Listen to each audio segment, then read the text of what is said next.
디즈니의 인형의 집 소개하도록 하겠습니다. 사실주의와 페미니즘 영국의 선봉에 서 있는 작품입니다. 이 작품을 한 여성의 이야기로 바라보기보다는 한 인간의 이야기, 한 인간이 성장하는 이야기로 바라보는 것이 좋겠습니다. 1막엔 그 크리스마스 트리를 장식하는 노라의 모습이 보입니다. 남편 헬메르가 은행장이 돼서 안정적인 수입이 들어올 거라는 것을 기뻐하고 있습니다. 노라의 친구 린데 부인이 찾아와서는 노라한테 남편 헬메르한테 자신의 일자리를 부탁해달라고 요청을 하는데 노라가 헬메르한테 그런 요청을 하니까 헬메르는 그것을 수락을 합니다. 그리고 노라는 린데 부인에게 자신이 과거에 그 헬메르가 요양이 필요해서 이탈리아에 1년 동안 여행 간 일이 있었는데 그때 그 비용을 그 크로보스타한테 빌렸고 차용증에 자신이 그 아버지를 대신해서 서명을 하는데 그 위조된 문서가 법에 처벌을 받을 수 있다는 것에 대해서 인지하게 됩니다.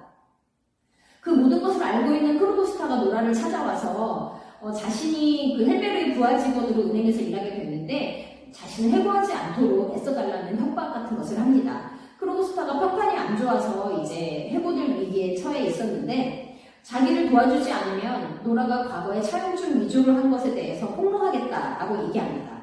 그것 때문에 초조해하는 노라의 모습이 임하게 나타납니다.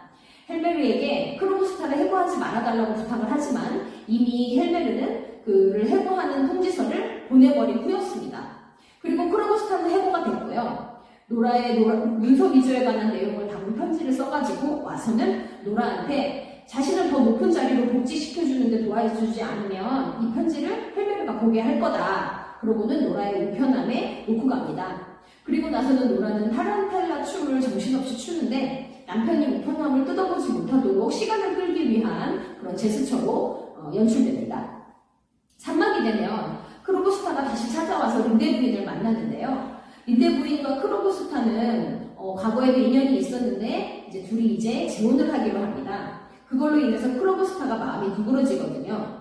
그런데 헬메르는 크로보스타가 남겨둔 편지를 보게 되고 노라가 과거에 그런 위법한 일을 저질렀다는 것에 대해서 매우 비난을 합니다. 그리고 또다시 크로보스타가 그 차용증을 돌려보내는데 과거에 그 위조된 차용증을 받고 나서는 헬메르가 안심을 합니다. 그걸 다 불태워버리고 흔적을 다 없애버리는 거거든요. 그리고 나서는 노라와 화해를 하고 잘 살아보려고 하지만 이미 노라는 헬메르를 향해서 배신감을 느끼고 집을 나가게 되는 이야기로 이 작품은 막을 내립니다. 우리가 연기를 하기 위해서 이 사실주의 연극들을 대본을 볼 때 대화 속에 드러나는 그 심리를 제스처가 어떻게 표현해야 되는지 지문을 잘 읽고 그 대화 속에 나타난 그 심리가 어떻게 동작과 표정으로 그 미묘한 것들로 연기로 나와야 되는지를 고민을 많이 해야 될 것입니다.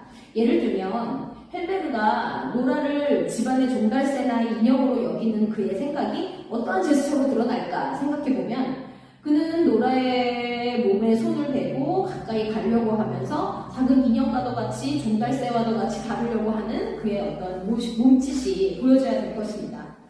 노라의 경우도 그 도입부에 보면 그 크리스마스 트리랑 아이들 장난감을 선물로 산 노라의 즐거운 모습이나 또 짐꾼들에게 엄청난 팁을 주는 그 부유한 그 모습, 마카롱 과자나 그 봉지를 헬메르 눈에 보이지 않게 몰래 먹는 어린애 같은 행위, 그리고 헬메르한테 돈을 받고 나서는 또 돈을 또 받고 싶어가지고 애교를 부리면서 코트에 단추를 잡아당기는 행동이라던가 이런 것들이 그 노라의 성격을 드러내는 제스처라고 할 수 있습니다.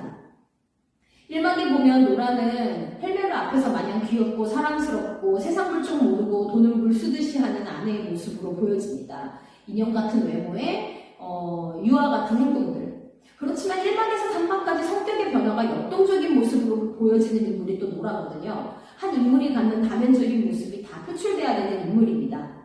1막에서 크로보스타가 다녀간 뒤로는 대사와 행동 간의 이질적인 모습이 많이 보입니다. 겉으로는 아무 일 없는 척 하면서도 관객에게는 그 불안해하는 모습이 다 노출되어야 되는 연기를 해야 합니다. 그녀가 그 타란텔라 춤을 추는 모습 역시 초조함과 불안함의 연장이면서 이 작품에서 최고의 클라이막스죠. 광기 어린 몸짓, 그리고 몸짓과 음악의 어떤 불협화음이 강렬해지면 강렬해질수록 이 노라의 심리가 잘 대변될 것입니다. 1막에서 노라의 목소리는 약간 얇고 높은 비음의 소리를 내지만 3막에서 헬베르랑 자신의 미래에 대한 토론을 하는 장면에서는 중저음의 자연스러운 목소리로 연기하는 게 좋은 것 같습니다. 헬베르의 경우는 아내를 자신의 세상에다 가둬놓고 사랑스럽게 바라보는 권위적이고 가부장적인 남편의 전형적인 모습입니다. 사회적으로 능력있고 지적인 남자인데 마초적인 이미지를 강하게 풍겨야만 합니다. 그리고 3막에서 크로브스타의 편지를 받고 아내가 차용증서를 위조했다는 사실에 분노를 하고 또 자신의 명예가 실추된 것을 두려워하는 모습을 연기하다가도 또 차용증서를 되돌려 받았을 때는 난로불에 태워서 없앤 다음에 자신의 명예만 지켜지는 만사 문제 없다는 식으로 또 되돌아서는 그런 이질적인 모습도 분명하게 보여줘야 할 것입니다. 그 위선적이고 그 남성 중심의 어떤 법과 도덕을 강조한 그러면서도 자기 자신은 전혀 도덕적이지 않은 모습이 노라로 하여금 실망감을 안겨주는 모습으로 보여줘야 되거든요. 노라에게 있어서 남편 헬베르가 절실히 필요할 때 그는 등을 돌려버렸고 그리고 그 이중적인 모습 그리고 노라를 향해서는 집안에 잘 있어주기만 하는 어떤 장식적인 여자로만 대했다는 점이 노라를 각성하게 하는 계기가 될 것입니다. 크로브스타의 경우 이 작품에서 이 인물이 등장하는 위기감이 조성이 되죠. 다른 인물들에 의해서 평판이 좋지 않은 인물로 그려지는 이 인물은 노라를 만나서는 더더욱 위협적이고 날카로운 이미지로 보여져야 될 것 같습니다. 린데 부인과 크로브스타의 공통점은요. 그들은 현실 생활, 생계에 대한 절박함과 절실함을 갖고 있다는 점입니다. 안정된 경제 생활이나 결혼 생활, 그러한 가정을 꿈꾸고 있다는 점이 공통점인데 불우한 어린 시절을 보냈던 린데 부인은 생활력이 강한 여인으로 그려지고 또한 그러한 그 크로브스타와 그 린데 부인과의 결합 역시도 중년의 로맨스로 보여지기보다는 안정된 가정과 경제 생활을 영위하고자 하는 현실적인 모습으로 보여져야 되는 것이 우리가 연기하는 데 있어서 참고해야 되는 점이 아닌가 생각이 됩니다.